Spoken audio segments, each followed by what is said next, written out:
everybody. My name is Siddharth Vikram, and today I am going to be talking about one of my innovations. It's called the Nanobot, the clot clearing nanobot, by me. All credits to me.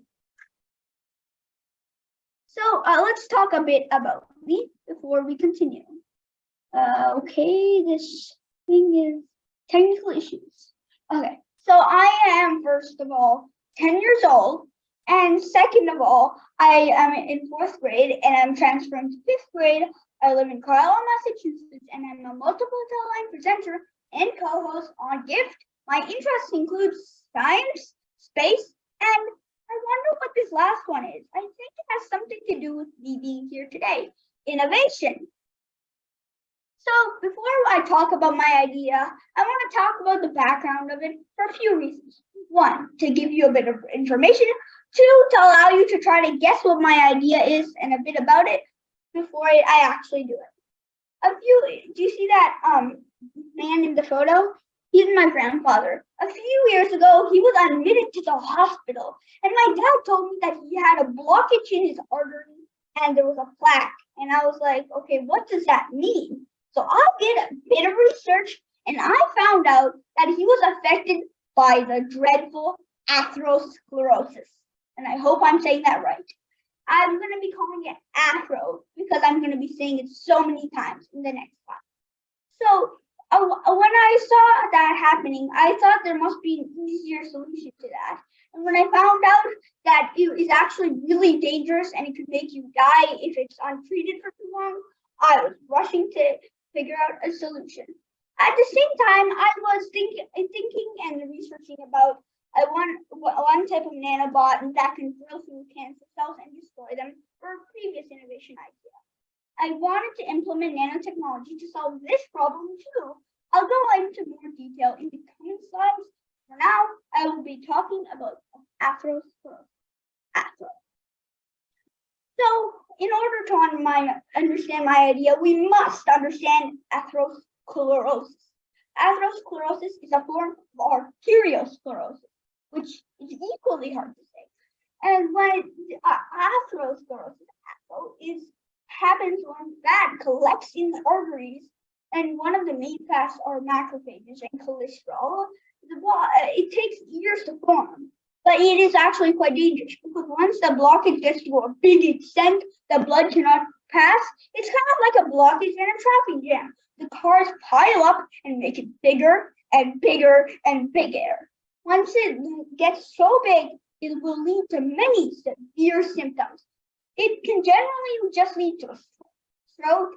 If it leads to the brain, you might feel dizzy. If it leads, oh my God, I'm feeling this right now. If it leads to the arms or your legs, you will start to feel intense pain in them.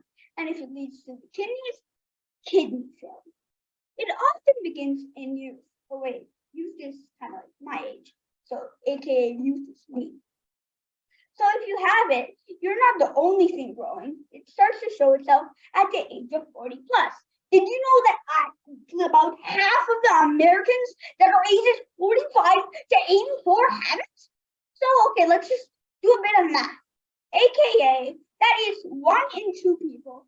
Also, that is 50% of them have it. So most people above 60 actually have it. That goes to say the age does increase the risk. It's also affected by the food you eat. So don't eat junk food because red meat and food with saturated fat and increase your chances of getting it. Also, high cholesterol levels increase the dangers, and also, again, smoking, diabetes, obesity, or eating saturated fats make it higher at the same time.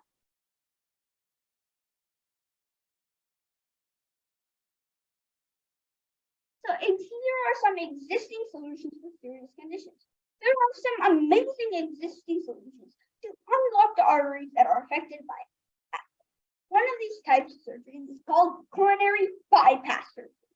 That is basically creating a detour around the roadblock. So as you can see in the photo, there is an artery that is blocked. So somebody kind of just fills a new hole and makes a detour. That's simple enough. The second kind includes a thread that has a balloon at the end of it, and they spread it throughout the body through to the infection site. When that happens, they blow on it, and the balloon pushes outwards onto the arteries, expanding and getting rid of the collapsation of it and the axilla. So once that happens, they sometimes leave a kind of silver metal thingy that basically holds it out so it doesn't collapse again. So these are amazing procedures, and they have helped us so for so many years, but they do have some complications, such as how the surgery is risky for individuals with other conditions, such as severe lung disease, kidney problems, and uncontrolled diabetes. Advanced age may increase the general risks associated with angioplasty or bypass surgery, and limited health care due to economic conditions may make it really hard to find proper medications. These risk factors make it hard and really hard for certain people to meet. And I'll get better. Okay, so let's talk about my idea. My idea in a high level. Let's start high and then we can. My idea in a high level is about a team of nanobots kind of working together and attaching to immune cells to get rid of atherosclerosis in the body. They bind to neutrophils, important immune cells, and ride them. Well, not ride them. It's kind of like a bus that they have no payment on because it kind of goes anywhere in the body. So yeah. And they drill. And if they get to the spot, they drill it due to some signals. Wait. Before we go deeper, I really have to mention that there's just not 1, 5, 10. I can continue it forever, but there is not just a few amounts. There might be around millions, because some of them might be lost in the kidneys, just dropped down and just gone dead, and so many things might have happened to them that I cannot possibly count. So now let's go a bit deeper. To ease entry, we will draw some blood from the patient, put it in a petri dish, and mix the nanobots with it. Once that happens, the nanobots have the proteins on their kind of arms that are kind of like crab claws that allow them to snap onto the neutrophils without the neutrophils really noticing. When that happens, they kind of stick onto it and kind of go wherever the neutrophil goes. Well, when that happens, they're in a kind of deactivated state and really don't do anything. So they go into the body, and as I mentioned, some of them might be lost, but those who get to the part will actually perform the magic. So there might be an ultrasound or magnetic resonance. I'm not really sure on what's the signal to activate them, but whatever it is, the nanobots have certain molecules that react exactly to that by one, dropping the proteins that attaches to the neutrophil and dropping down and spinning at a rotation that is higher than 3 million rotations per second. When they do that, that is 100% going to rip through the cells and kind of terminate it, if that's a good word. Once it's terminated it, is terminated or I do not know. But once they have shredded it, we turn off the signal that tells them to be there, and they kind of sink to the floor. Then everything will just be flushed out of the kidneys, and the body's happy. Well, if the body is feeling, kind of sounds likely. But I forgot to mention that while the nanobots are spinning, they do have other receptors that kind of come out on top of their heads, maybe, or on parts of their body that bind to macrophages, which are the bulk of the infection. Once they do that, they just get rid of the macrophages and get rid of the infection. Sorry for not mentioning that earlier. So now I want to give a bit of credits to researchers and scientists at Rice University, Birmingham University in Britain, and North Carolina State University for lending me this gracious photo and allowing me to make my idea, which is completely based and inspired upon it. So let's get to my conclusion and we can say goodbye. So my conclusion, this nanobot is a small tool with amazing powers that can take over the world. I'm kidding when I say that. It has advantages from the current methods, such as how the patient won't have to undergo complicated and risky surgery. Since the nanobots are tiny, they can be mass-produced. The nanobots are made with inert materials, which won't cause additional complications. The procedure will be easy to administer and will not require a specialist. I hope one day, like none of you get atherosclerosis, but if you do, the first thing you think of, I know your brain has like so many things going on at that moment, but I hope the first thing you think of is about my idea. Thank you for listening. Yay, thank you, Sid. I really should install a clapping sound effect at the end of my presentation. So let me stop sharing. So for questions, if we have time for them. Hey, sure. First of all, I just want to congratulate you for another great presentation. How many times have you been on Gift? Do you keep count? Sorry, Jake, but I'm gonna leave the counting to you. I'm merciless. I would say I would count on my fingers, but I think I will have to take off my shoes to get the actual true count. I'm sure. Well, our next presenter, Ellaville, has not, they were here and then they fell off. So we still have some time with Sid. I guess one of the things that I'm curious is, like, have you ever considered yourself to become a doctor one day? Because this is a very, very interesting invention that maybe you'd want to pursue as a doctor. I'm more into engineering because doctoring is that's really my skill. So you will help the doctors. Yeah, I prefer to engineer solutions that will help them, and yeah, but I would rather prefer not to like be a doctor myself. But you said there are doctors who never see patients. They do research, they design equipment, they have to, they're doctors because they have to understand the human body, but they don't actually deal with people. Oh, well, thanks for that. I will really consider that. Yeah, something to consider, because I know that was intensive research that you did there. And, you know, it takes somebody interested really in anatomy and how the body works to figure out how to make a machine that will work inside that body. I forgot to mention, well, the fact that this is 100% not a robot, unlike my previous nanobot idea. This is actually a bunch of molecules kind of working together. And reacting to certain orders given by light and sound and all that kind of stuff. Actually, I'll tell you a story, Sid. I know a young person. They're young. I consider them young, but they work for a medical company and they design molecules by moving the atoms around with lasers. And so they actually making specific types of molecules that can do certain things. And the way they move the atoms around is with laser beams. So that's something, that's something you might want to think about getting involved in. It's biomechanics and it's molecular biomechanics, a subject that did not exist 5 years ago. Humanity has progressed so much. That's one thing that we can all say. There are so many things that we don't know is true in space, science, but one thing we do know, humanity has progressed.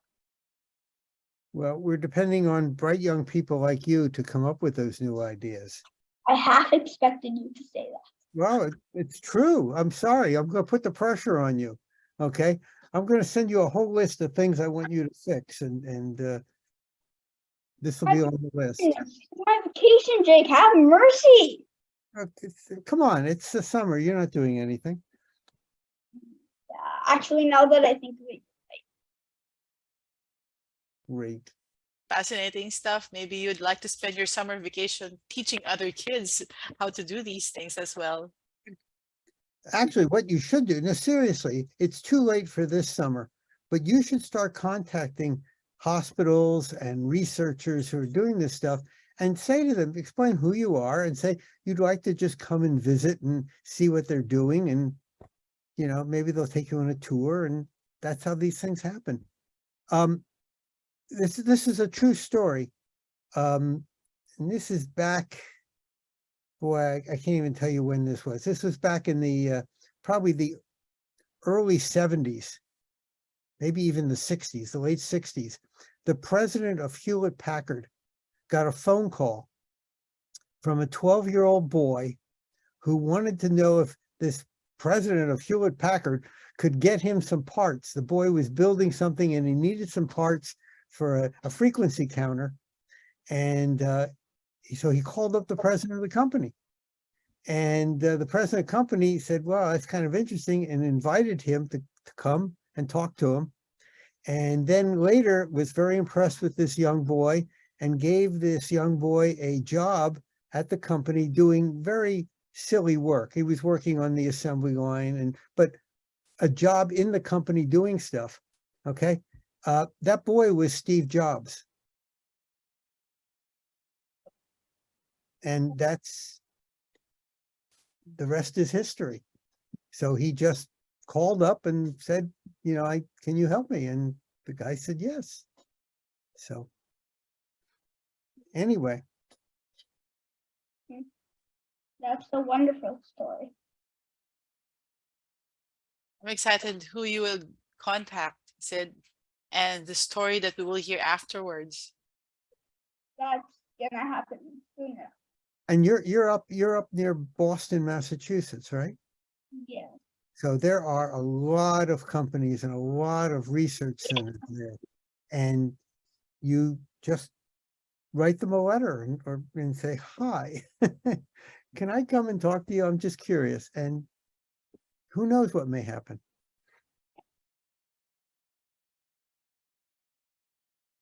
I don't know, Ellaville, where our person went. They disappeared. Yeah. They were here an hour ago. They were On here and off. 20 minutes ago. Because you said to them, you're on right after Sid, and they were still here. I think they got scared of Sid. Oh no. You scared them off with your No. nanobots. If it weren't nanobots, do you have any other alternative idea of what you would be inventing that could also help solve the same problem? But I would say something that would kind of something that would train the body to kind of get rid of it instead of nanobots. Like something kind of thing that would dissolve those kind of packets or something like that. Tell the body to, okay, send these things to send all of these like cells that are making up just to self-destruct, and boom, yeah. Like Interesting. making some chemical signals to train the body on these. So Sid, let me give you some advice. When you come up with these ideas, one of the things you don't want to do is to talk to people my age and Ellaville's age, okay? And the reason is not because we're stupid, but we don't have the open mind that you have. We're thinking, we've lived in a certain way and we're thinking of certain things. And to create something really fantastic, you have to, they call it thinking out of the box, but what it really means is not thinking the old ways. There's a wonderful story, Henry Ford, who really, he didn't invent the automobile, but he made automobiles, you know, affordable and popular. And someone once asked him, do you get advice from the public when you're coming up with an idea for an automobile? And he said, no, if I asked people what they wanted, they would have said faster horses. And so they had horses, they wanted them faster. Henry Ford was coming up with a completely different thing. And so you kind of have to realize that when you tell me your idea, I'm going to say, well, you know, here's what you got to do, but I'm thinking the old way. Well, good luck, Sid.